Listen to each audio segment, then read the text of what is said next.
The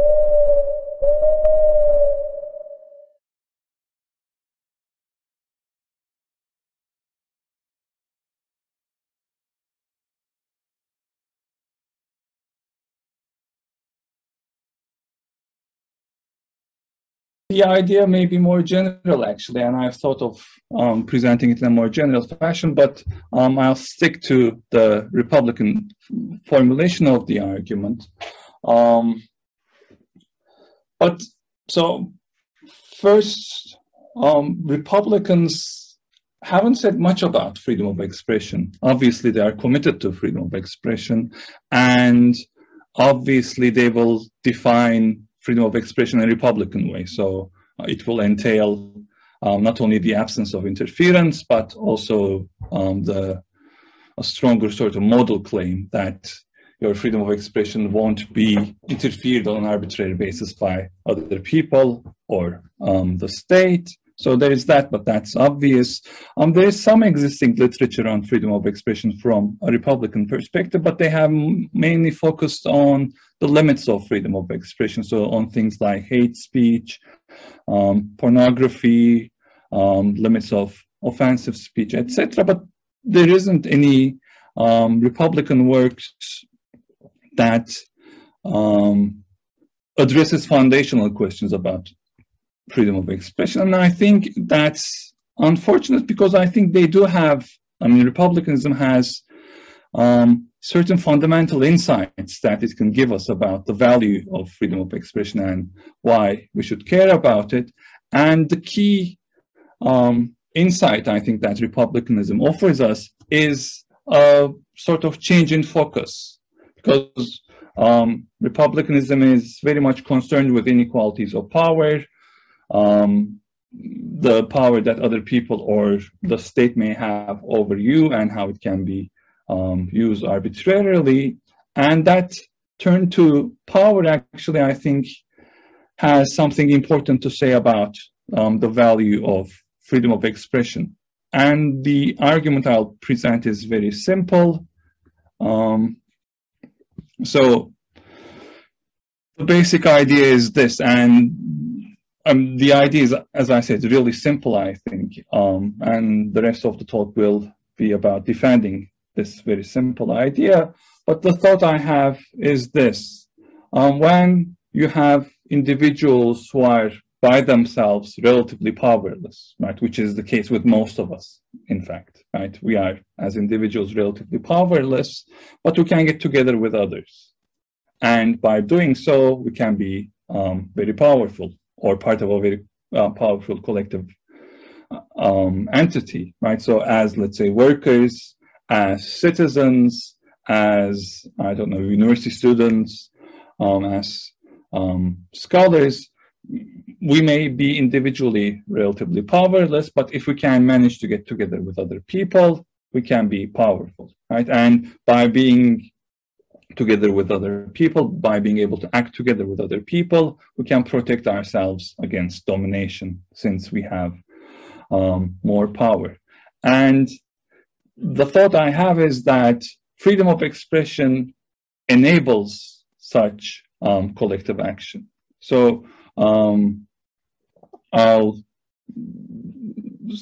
so imagine a group of people who have a common interest, right?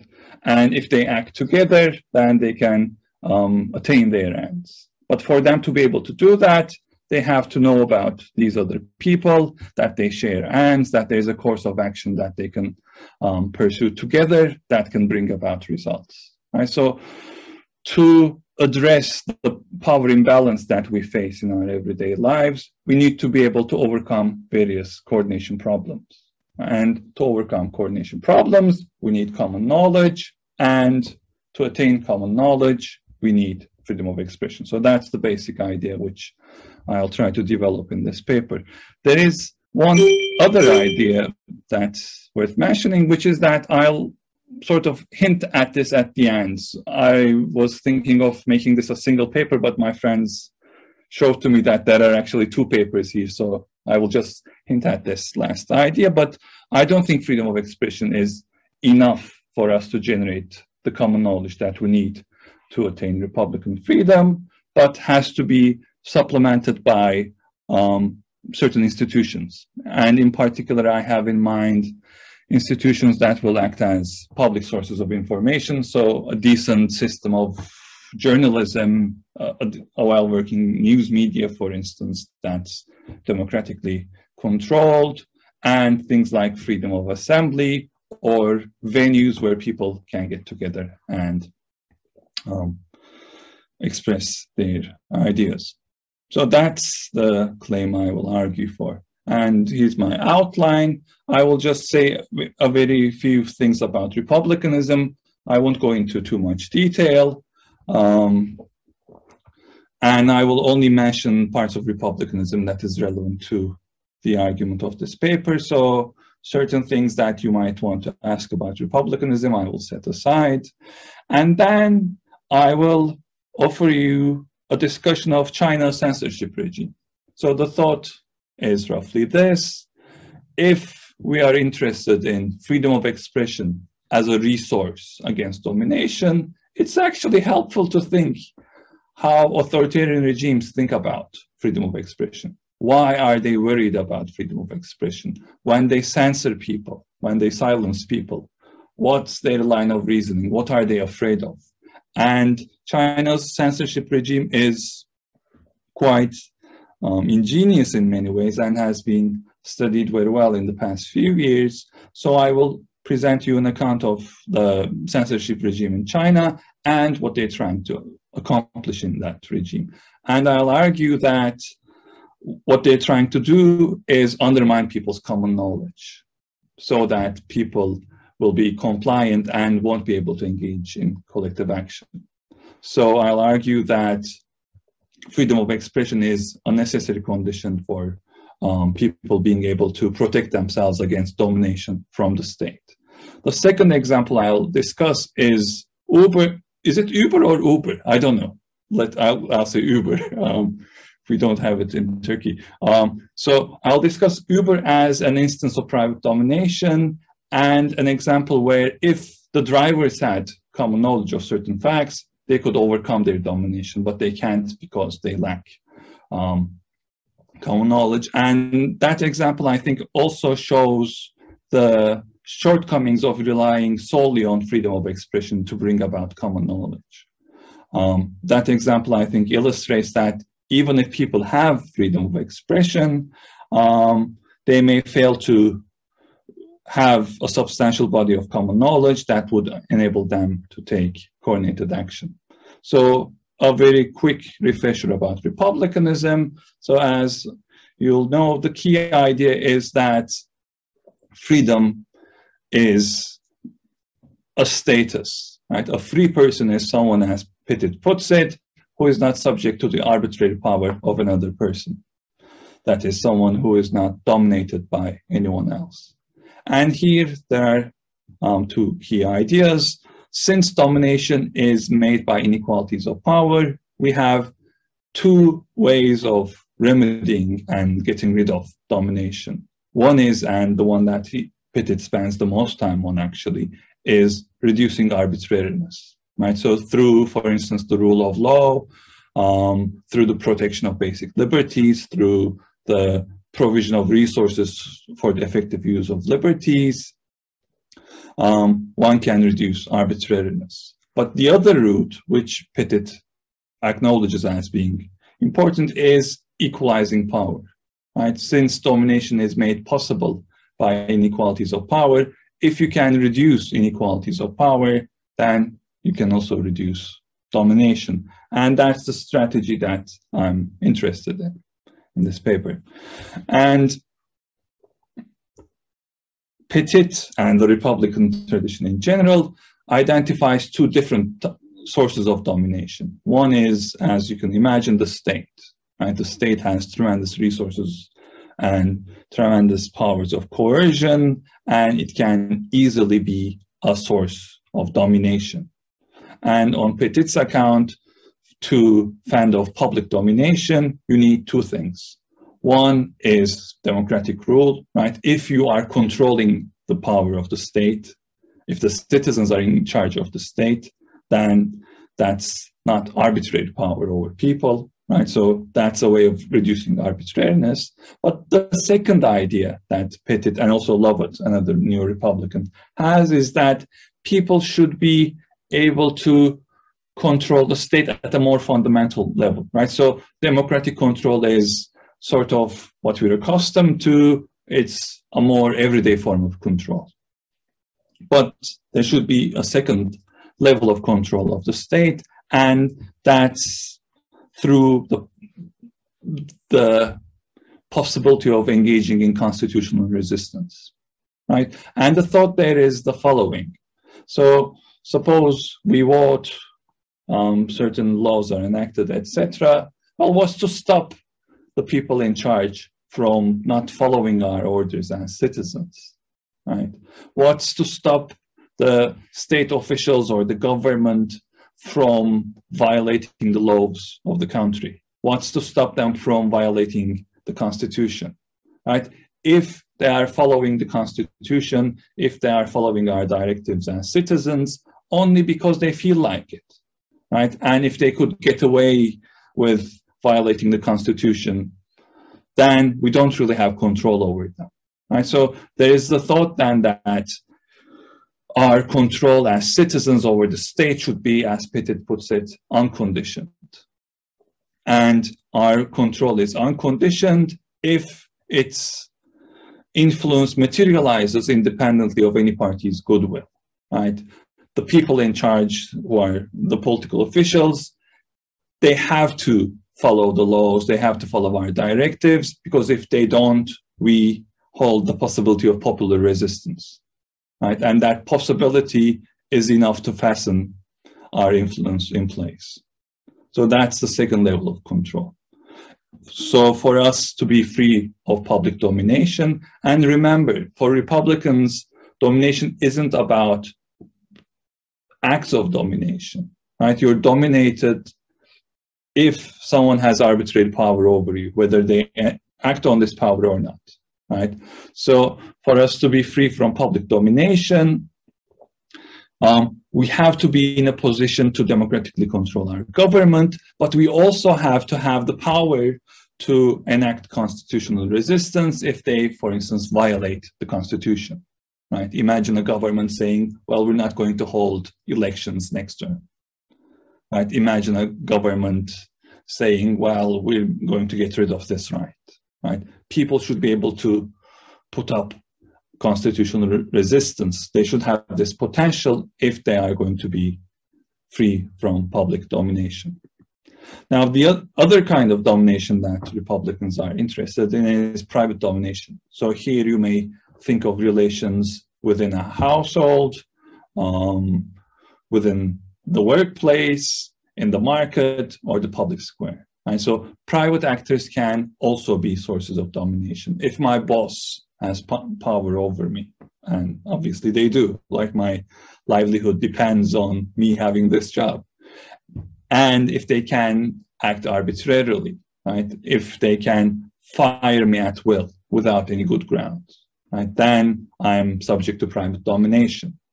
So there, the idea is that there should be various legal protections and the provision of various resources to protect people from private domination, right? So think, for instance, of labor laws that gives workers certain protections.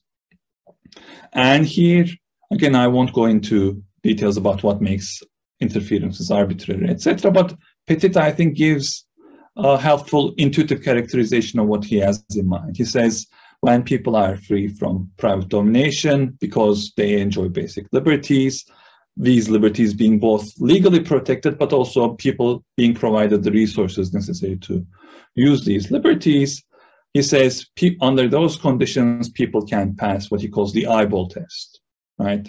And when the eyeball test is satisfied, the safeguards enable people, by local standards, to look one another in the eye without reason for fear or deference, right? So in the case of domination in the workplace, for instance, if my boss can fire me at will without giving any good grounds, and if my livelihood depends on working at this institution, then when I'm faced with my boss, obviously I'll have reasons to be fearful and I'll have reasons to defer to them. But if I enjoy legal protections, if my livelihood doesn't fully depend on my income from this job, then I can look them in the eye. That's the thought. And here, Pettit is primarily concerned with various legal protections and provision of resources, but legal protections have limits, right? So you can't legislate everything in the workplace, for instance. Elizabeth Anderson has argued for this powerfully. So even assuming that you have various legal protections in place to address private domination, it would be desirable to address power imbalances. So that's a very quick sketch of key Republican ideas that I will rely on. Now let's turn to the censorship regime in China, which is really interesting. And this is a wonderful book. I would recommend this to all of you. And to those of you from Turkey, you're familiar with the censorship regime of our own, obviously. It's a different regime. So the differences are also interesting to note. But I'm relying primarily on Margaret Roberts' book, Censored, which is a study of the censorship regime in China, and a couple of other articles that she's the co-author of. And she offers, I think, a very insightful analysis of the constraints and the objectives that the centers are operating with. So she argues that dictators have a dilemma with respect to free speech, right? The thought is the following. So censorship is actually something that they don't want to rely on all the time, because it draws attention to what's being censored. So one example you may think of is, suppose you have a child, right? You have a kid, and your kid says to you, Mom, Dad, don't look in my room. Right? When they say don't look in my room, you know that you have to look in their room, right? They have done something wrong that they don't want you to know about.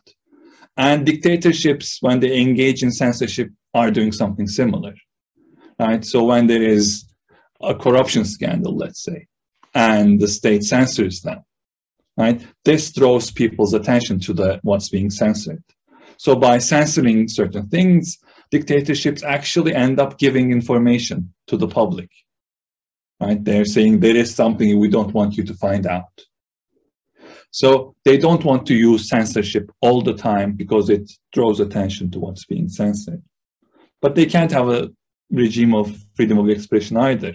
Right? That's also costly, because if you have freedom of expression, then this enables the opposition to get organized. This enables the opposition to build force, criticize the government, inform the public, engage in collective action. Right, so what they need to do is, I'm paraphrasing Roberts' argument, what they need to do is find a delicate balance. Right, so they shouldn't resort to censorship all the time, and they should use it discriminately. And Roberts argues that the Chinese state does a good job of this. So here's how the Chinese censorship regime operates. It has 4 elements. So one of these is what Roberts calls information friction. And here the idea is something you may be familiar with, which is either blocking websites or throttling websites. Throttling is when you slow down access to a website, right? And again, going back to the dictator's dilemma, think of your thoughts when Twitter doesn't work, right? So one morning you wake up, Twitter isn't working, right? My first thought is something interesting, exciting might have happened, right? Because that sends a signal to the citizens of an authoritarian regime. So this is how you may think about the risks of engaging in censorship. Anyway, so going back to information friction, here the idea is to make access to information more costly, right? If a website is blocked, you don't know which specific content is being targeted, and it's only costly to access it, right? So the people who are publishing the website are not punished. So that doesn't become news. You just can't access the website. And if you have a VPN account, you access the website. And many people do in China and in other countries too. With throttling, that's even better, because when a website is slow, you can't know whether it's because the government is doing something or there is something wrong with the website, right? But if the website is slow, you may eventually give up and look at some other website. So one thing that they try to do is increase the cost of access to information. The second thing they do is what Roberts calls flooding, and this is even more interesting. Here, what the government does is they introduce news items which are cheaper to access, right? So they will produce stories that will be published on social media, on TV, etc. So they sort of subsidize news production, right? Which makes certain things catch your attention, and you don't pay attention to what they don't want you to pay attention to. So here's one example from, again, the Chinese case. I can't remember the year. It may have been in 2005. An earthquake happened in a region of China, and earthquakes are big deals for authoritarian governments, right? Earthquakes, forest fires are big deals for authoritarian governments because they are a clear indication of their corruption, their inability to provide basic services, their inability to serve society, right? So if you're an authoritarian government, you don't want your people watching what's taking place during an earthquake, right? Because they will see all of the collapsed buildings, which have not been regulated, which are works of shoddy construction. They will see how badly you are dealing with the aftermath, how incompetent you are in addressing people's urgent needs, etc. Right? And if you censor this, right, then it says to people there is something we don't want you to see. So what the Chinese censors do instead is introduce news stories. So when this earthquake happened, they published stories about an internet celebrity who had been involved in a prostitution and drug scandal. And the odd thing is, this scandal had taken place several years ago, right? So the authorities had this story. They also had a confession that they had taken from this person, this celebrity, and they had sat on this story for a couple of years, and at the appropriate time, they released this story. So they're not censoring the news about the earthquake. Instead, they are giving you this story about a celebrity. So they're trying to distract you. The third thing, which is sort of part of this technique of flooding, is what's referred to as the 50-cent army. And this is a huge number of government officials who are making posts on social media.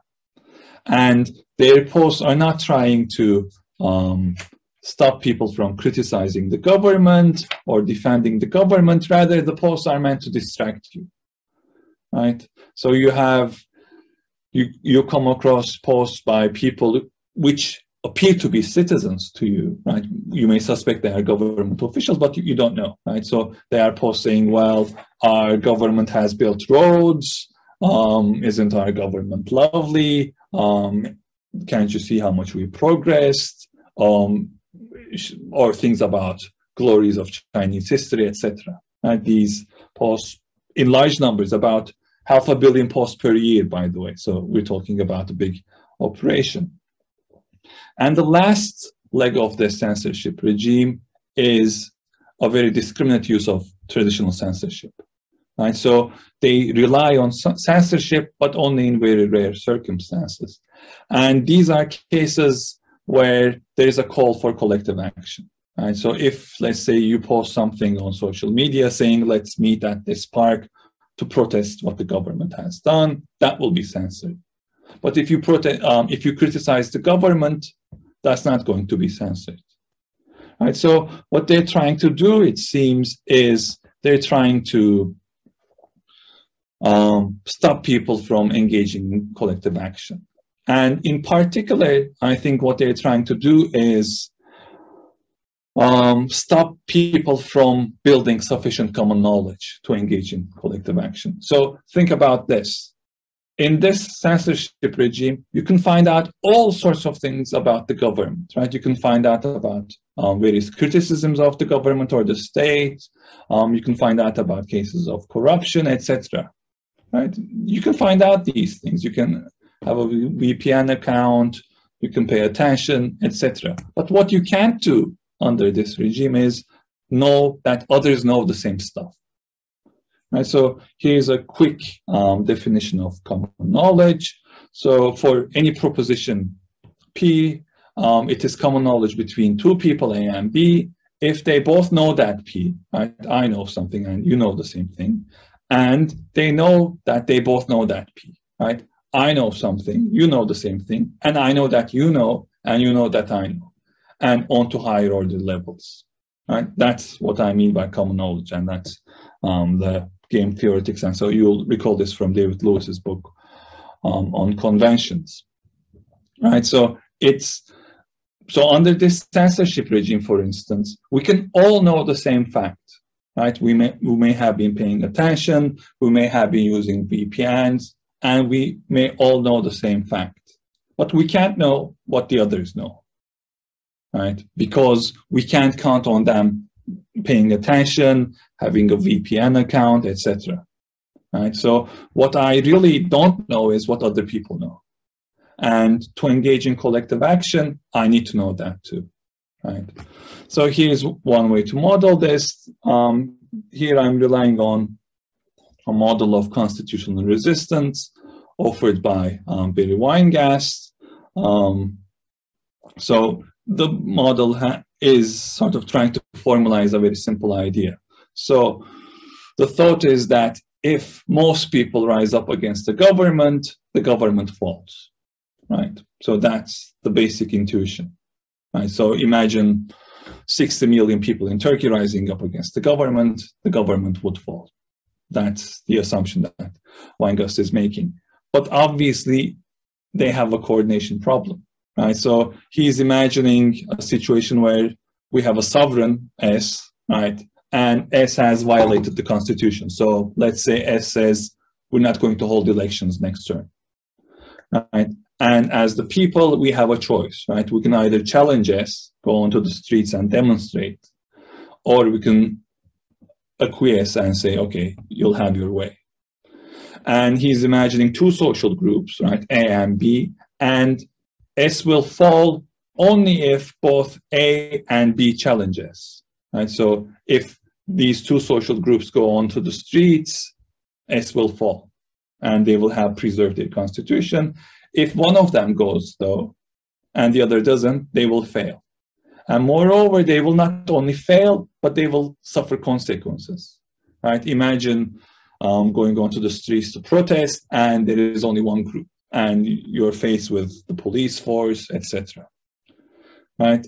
And here you have a coordination problem.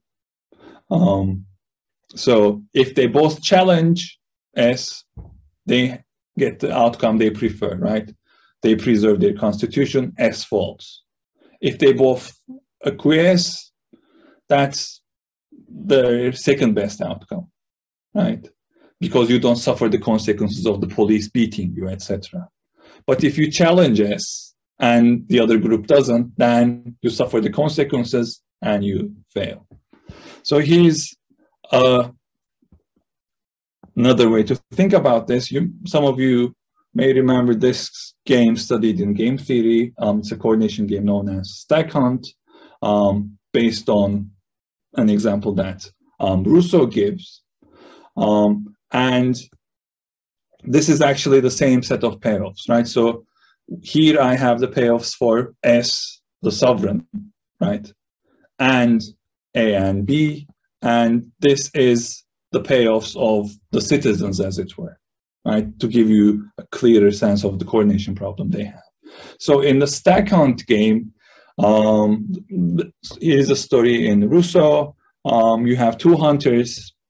They can, if they act together, they can hunt a deer, right?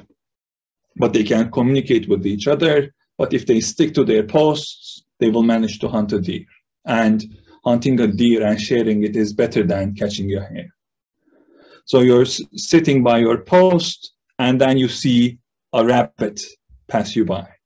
And you think, well, I don't know what the other guy is going to do, right? Will they stay at their post and help me catch a deer, or will they do something else? So if you see the hare and you go for it, you're safe, right? You catch a hare. So again, you have a coordination problem. If I know that the other guy is committed to catching deer, then we can catch deer, realize a better outcome. But if I don't know that, then I'll pursue a hare.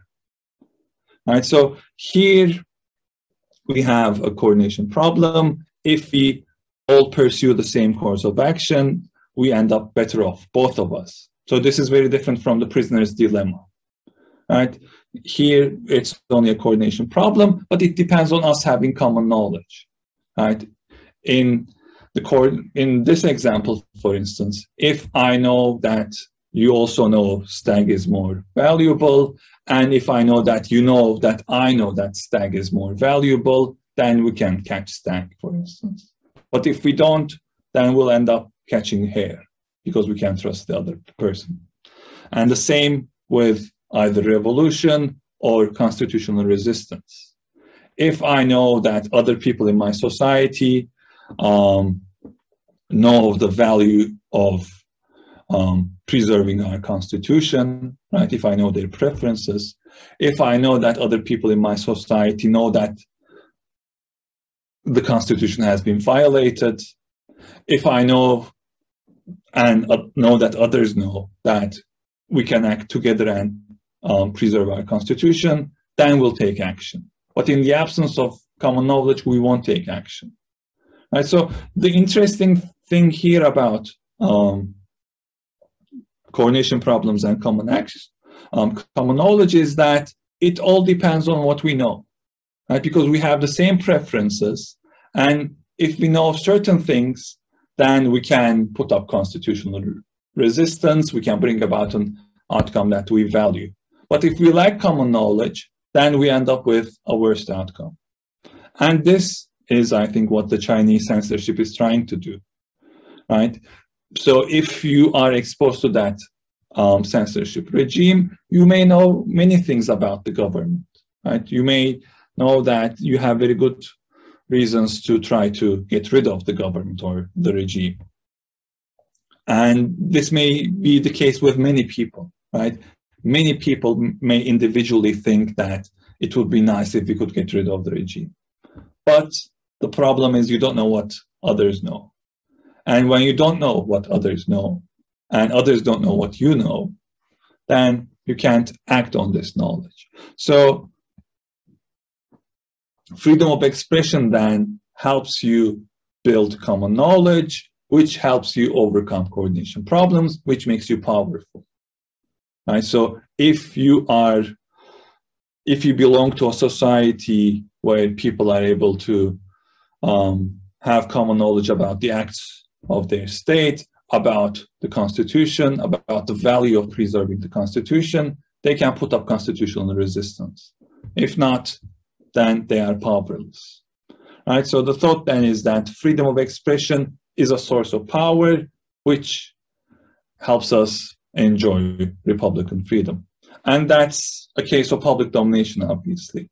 But we can also think of cases of private domination. So Uber is meant to be an example of that. How am I doing for time? I can't see the time. Well, you have 5 or 6 minutes. Okay, I'm almost done. Good.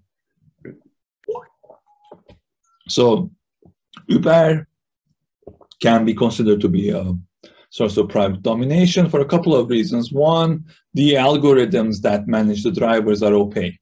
Right? So sometimes the drivers are denied cancellation fees. They don't know why. Sometimes they're penalized or they're thrown off the system and they don't really know why. The algorithm does this and they don't know how the algorithm operates. Secondly, the drivers lack the mechanisms for challenging the algorithm's decisions. And third, they're subject to terms of service that they can't keep up with, right? These terms are complex and they constantly change. So as a driver, if that's your full-time occupation, as a driver, you depend on Uber for your livelihood, and its decisions are unpredictable to you and arbitrary from your perspective. So it's plausibly an instance of private domination, but the drivers are in a situation where they can't act together, right? One thing that's characteristic of platform workers is that they are not able to access each other, right? So imagine workers at a factory, they go to the same place and they see other workers. But with Uber drivers, they are all over the place and they don't get to meet other drivers or spend a lot of time with other drivers. And this lack of communication means that they can't build the necessary common knowledge to engage in large-scale collective action. And this creates a huge power imbalance between the drivers and Uber. If, on the other hand, Uber drivers could take coordinated action, actually they would be in a very powerful position, right? So the Uber example is, I think, very ironic because Uber enjoys power over its workers because the workers can't communicate with each other. And on the other hand, if they could communicate with each other, they would be tremendously powerful. So here's one way to think about this. Imagine an alternative, let's call it Zuber, right? And Zuber is run by drivers, owned and run by drivers, right? That's possible, right? The reason why people use Uber is primarily because it has a lot of drivers. And the reason why drivers want to work for Uber is because it has lots of customers, right? Uber itself is actually a solution to a coordination problem. So you could have a different company, Zuber, that could be managed by the drivers, right? But that requires tremendous cooperation, right? So if, let's say, all the Uber drivers could say, look, tomorrow we're going to be working for Zuber, they could do that, right? They could set up a different company and be free of private domination. But obviously they can't, right? Because they can't coordinate and engage in that kind of large-scale collective action. So the lack of common knowledge stops them from engaging coordinated action, which would actually give them tremendous power. Something similar applies to, for instance, Facebook, right? The reason people are on Facebook is because other people are on Facebook, right? Not necessarily because of the quality of service it offers. It's a meeting place. It's a solution to a coordination problem. So again, in cases of private domination too, common knowledge and the coordinated action it enables people to engage in could help them become more powerful and help them be free of private domination.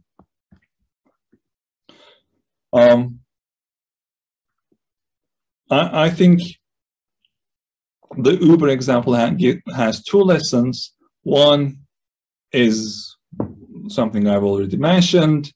Common knowledge is a resource against private domination as well. And secondly, this example shows that freedom of expression by itself is not sufficient, right? Because Uber drivers in the United States, for instance, enjoy freedom of expression. But what they lack is access to each other, right? They can't reliably meet other drivers and build sufficient common knowledge. So even though freedom of expression helps build common knowledge and is essential for building common knowledge, it's not sufficient. So this is the part that I'm just going to mention.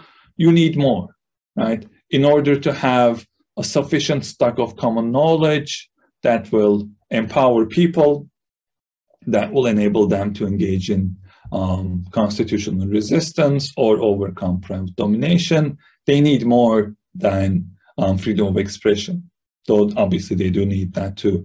They also need reliable sources of information, right? So imagine a case where the government is saying, we're not going to accept the results of this election, right? And suppose you can't really figure out whether there is actually fraud as the government claims or there isn't, right? You can't put up constitutional resistance under such conditions of uncertainty. So if you had a reliable source of information, though, then you could put up constitutional resistance. And the Uber example also shows that people need the means to reach other people, to build common knowledge, right? That is, the Uber workers, for instance, need mechanisms that enable them to meet other Uber drivers and deliberate with them. And we as citizens need mechanisms to make our desires, make our preferences and beliefs known by others. So, for instance, freedom of assembly helps us build common knowledge, right? When people go out into the streets, it's a public event, a source of common knowledge, and can inform other citizens. Okay, I think I've said all I wanted to say, and I look forward to your questions. And one thing I want to say, this is really a work in progress, so I'm really looking forward to your feedback. Thank you. Thank you. Thank you very much for this really interesting presentation. So we can move on to Q&A.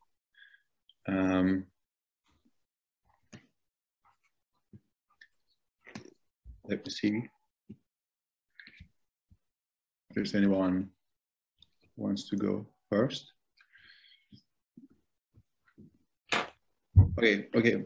Now we have an attendee, Almira Mert. Can we please let them?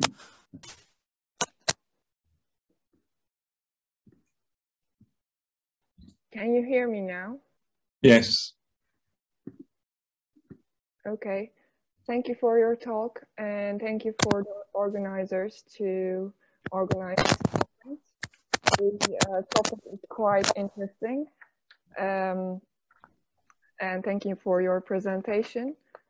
I would like to ask the situation of the citizen, the liberal citizen and the Republican citizen in this case of freedom of expression. Well, liberals basically put the individual citizen as a human being who seeks for her rights and freedoms without being dominated. And in contrast to that, Republican idea of the citizen is someone who stands up for her rights, who participates politically, and who engages in political participation, as we see in Arendt, Habermas, everyone. My question is that in your argument,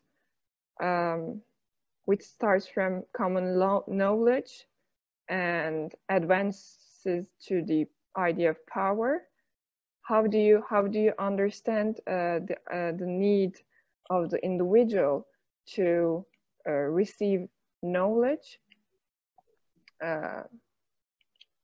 in the context of being an active citizen who, for example, doesn't want to share any information about her private life, etc. So I'm not assuming that citizens have an obligation to share information about their private lives, but I'm assuming that we have an interest in collective action, in protecting our freedoms, or in being free of domination in the workplace. And that gives us reasons to make our preferences known and that gives us reason to want to find out about what others think, right?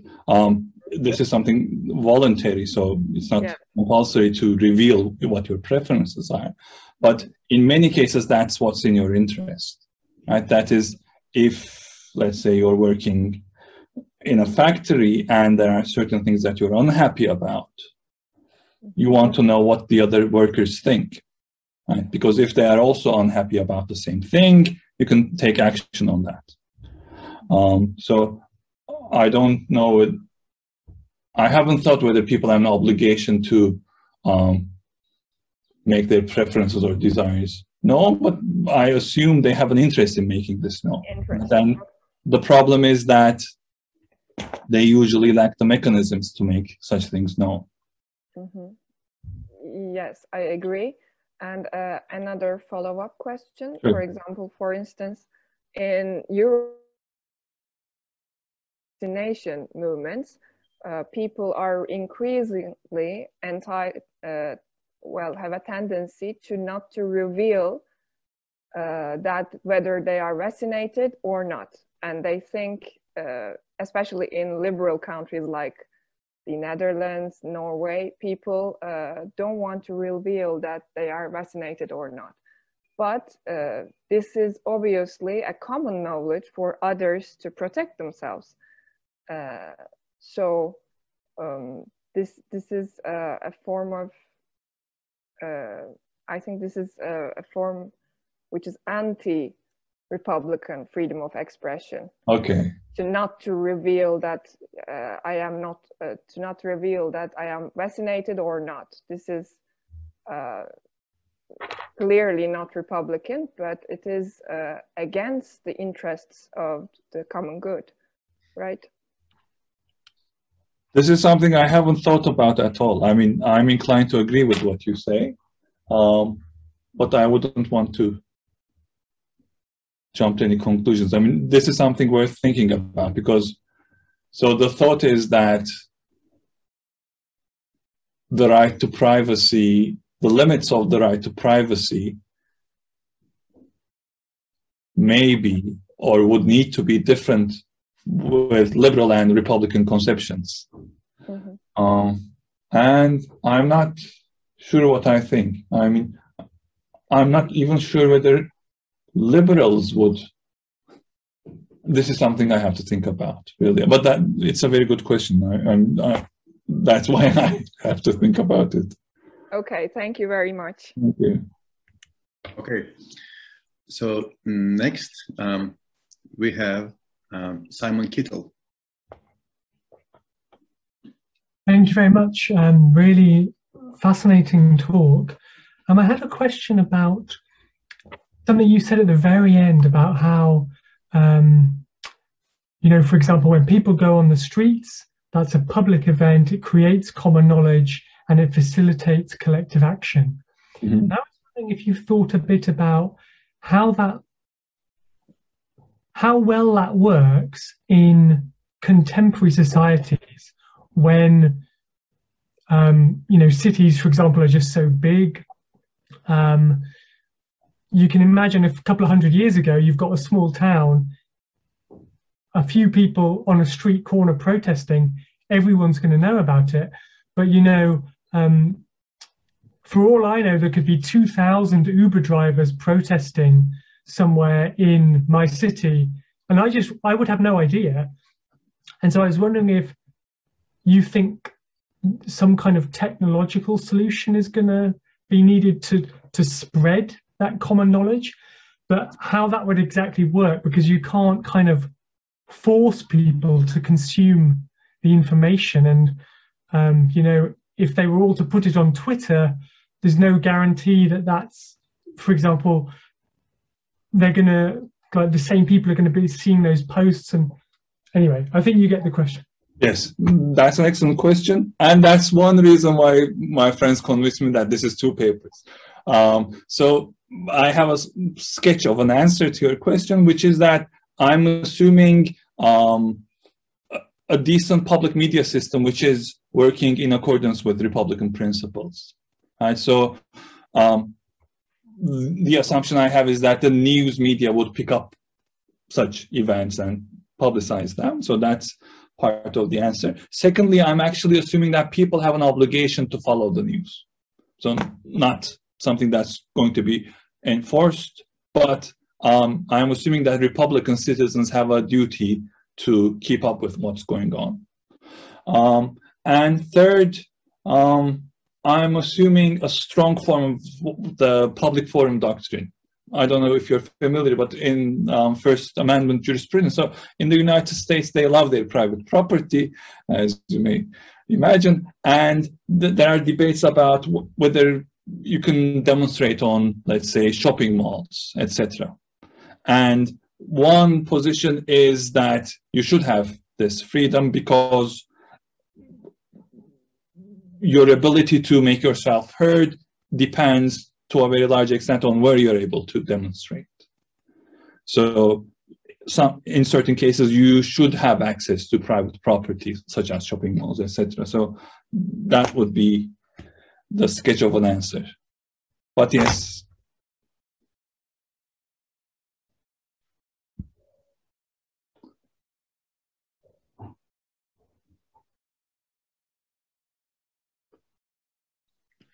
I'm sorry. I can't hear you. I muted myself, sorry. So yeah, I guess we can move on to the next question, right? Do you know which is the next question? Oh yeah, sorry. Yeah, Fausto Corvina. Yes, thank you very much. I really like your presentation, honestly, and in particular the part in which you use game theory to discuss censorship.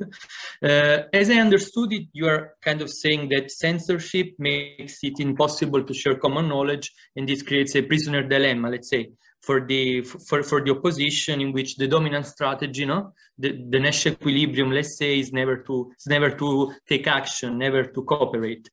So I was wondering, I mean, your presentation was clear and I'm convinced about it, but it's not completely clear to me what could be a solution for you in this prisoner dilemma.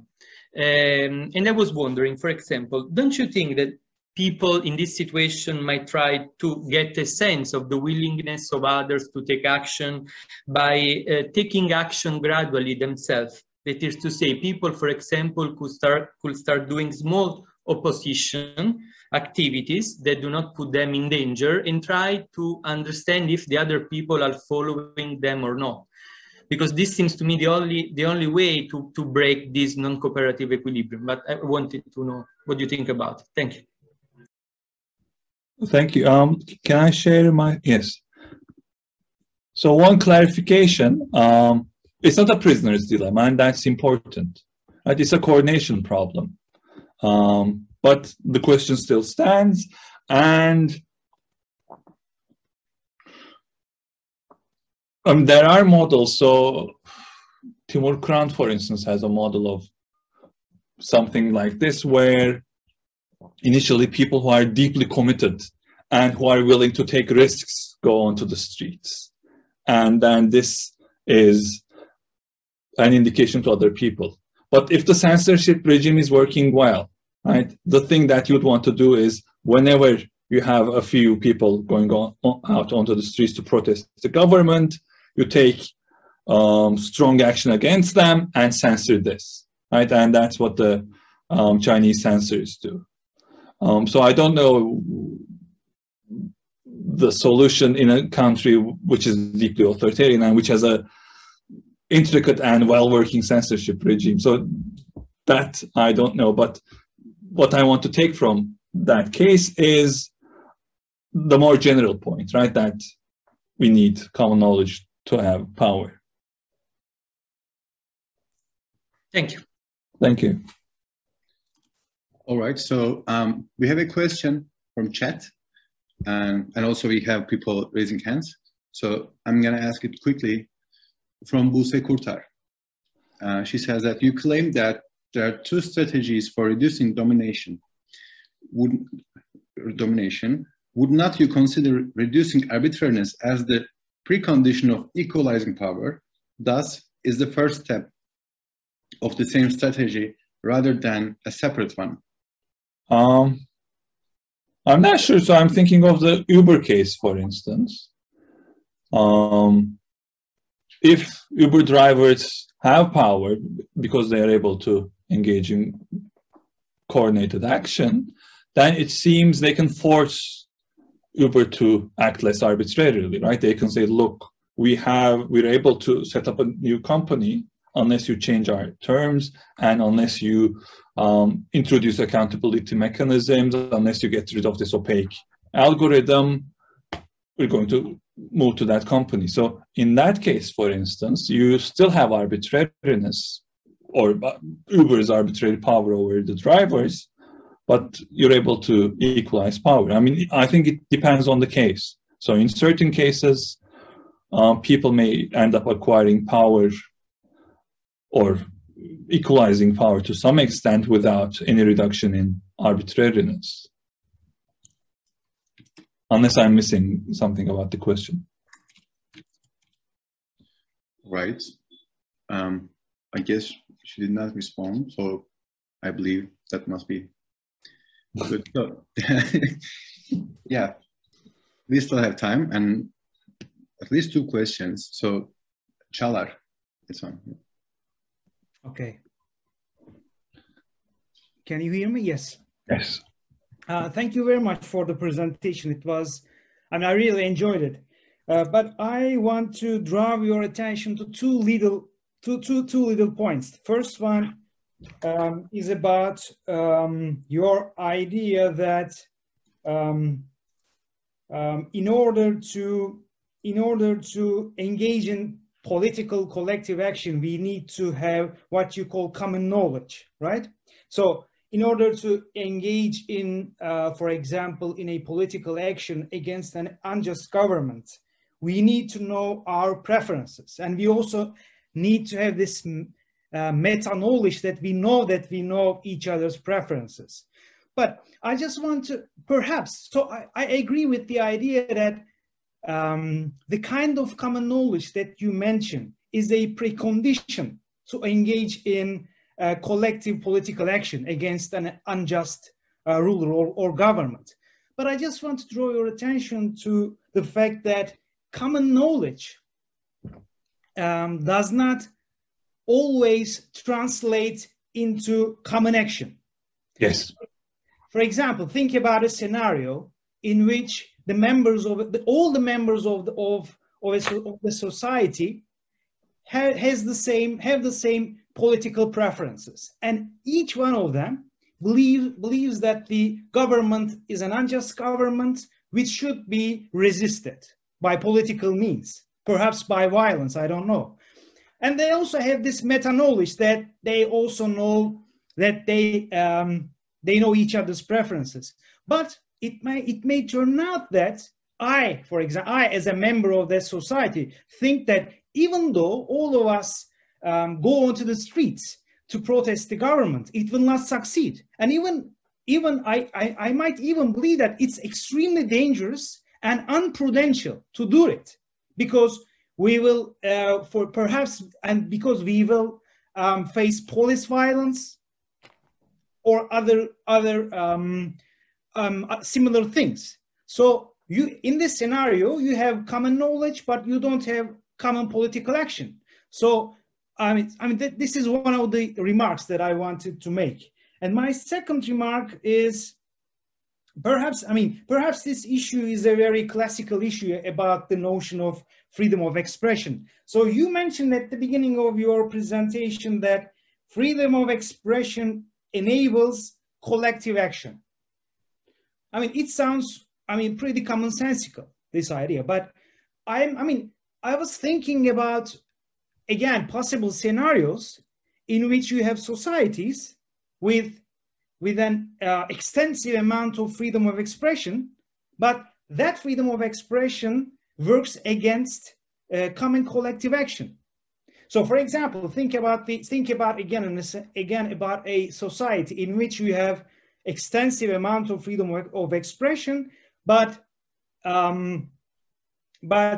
freedom of expression is used by different segments of society to promote radically different, even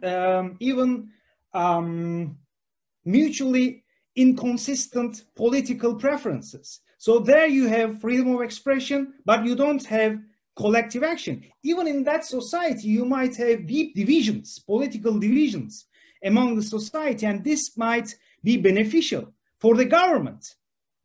The members of the government who want to establish and maintain that division. So, I mean, one can think about a scenario in which you have freedom of expression, you don't have common political action, and you have an unjust government that promotes divisions within society and which secures its existence.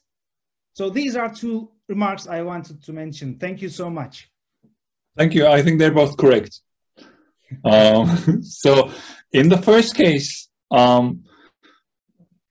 obviously this is a shorter version of the whole argument. I'm actually assuming that the chance of success has to be common knowledge, right? That is, people who are putting up constitutional resistance should have as part of their common knowledge that once large numbers rise up, they will succeed. And the risk thing is tricky, of course, right? That is, if the numbers are large enough, it's not risky. And that's why actually authoritarian governments want to attack right away when the numbers are few, right?